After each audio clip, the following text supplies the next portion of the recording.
Dear friends, today is the 22nd of August, and we've just passed the Independence Day, and we're looking forward for India to come forward, to take off, to become the super nation, the superpower that she deserves to be.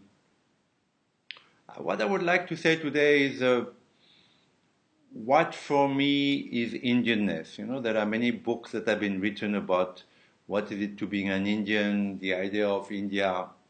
But I have my personal views.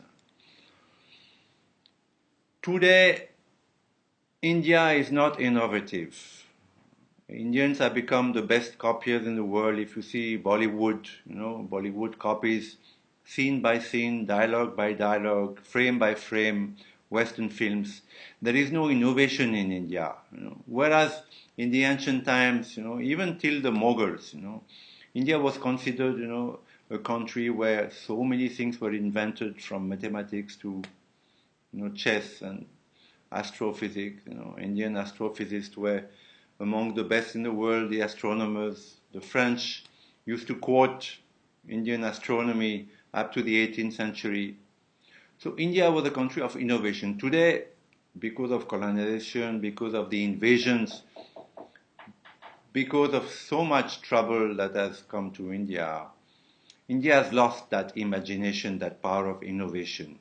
Why?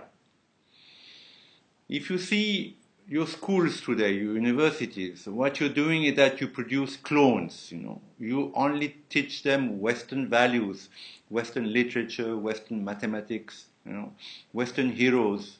And as a result, your students, however brilliant they are just copiers. And they're good for export. Most of them, including, the children of the BJP and the RSS even, go abroad to universities and eventually settle there, have children. These children become totally American or British or Canadian, and they're lost to India and they're lost to themselves. Now, what is Indianness? The first quality of Indianness is to know about your own culture.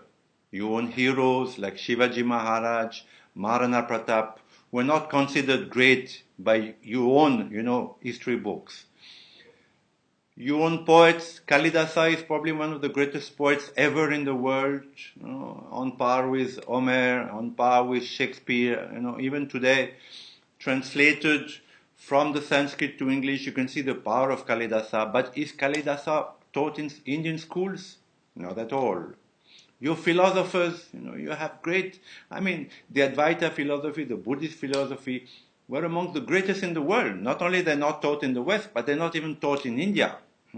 You have contemporary philosophers like Sri Aurobindo, whose books, The Foundations of Indian Culture, The Life Divine, The Synthesis of Yoga, are among the greatest in philosophy. And yet, Sri Aurobindo is not part of the curriculum.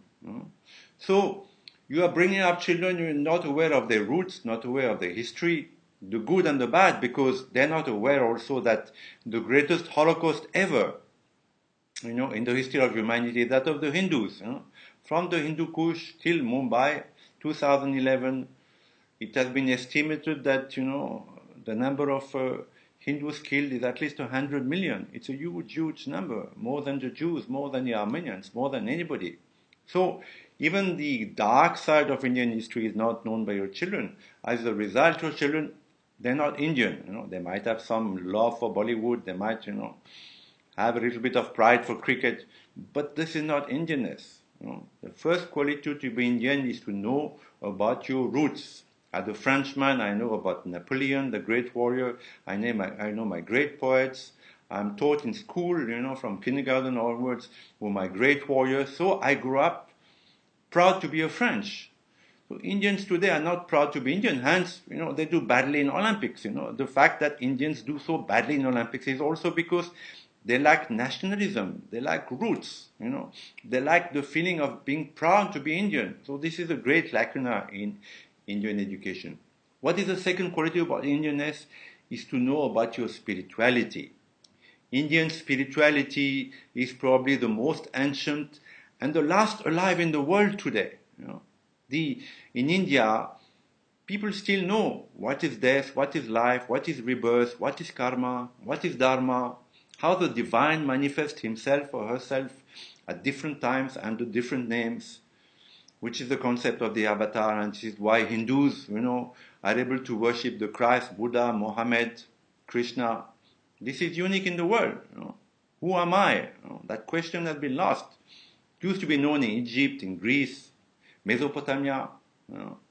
Today, people don't know anymore. They think there's only one life, and then you go to hell or heaven, or if you blow yourself up, you get 27 virgins, all, ignorance. So that knowledge is still alive and present in India, and there are tools to that knowledge. Pranayama, the science of the breath, to make yourself feel better, to get a better mind, to get a better body through certain exercises. This is a very valuable tool which should be taught in school. From kindergarten onwards, there are simple pranayama that children can learn.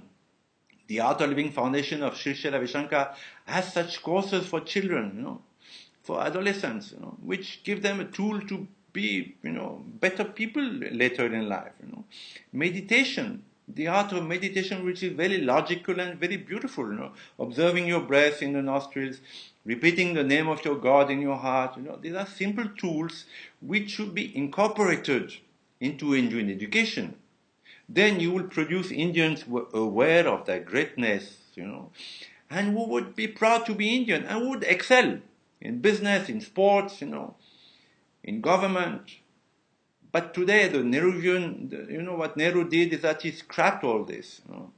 And the Nehruvian legacy is a very heavy legacy to bear for India. And it'll take many, many more years to be rid of. But the effort has to start now. Be Indian. Be proud to be Indian, Do something for your country. This is a great country. It needs you, It needs your Indianness. Thank you, and have a good day.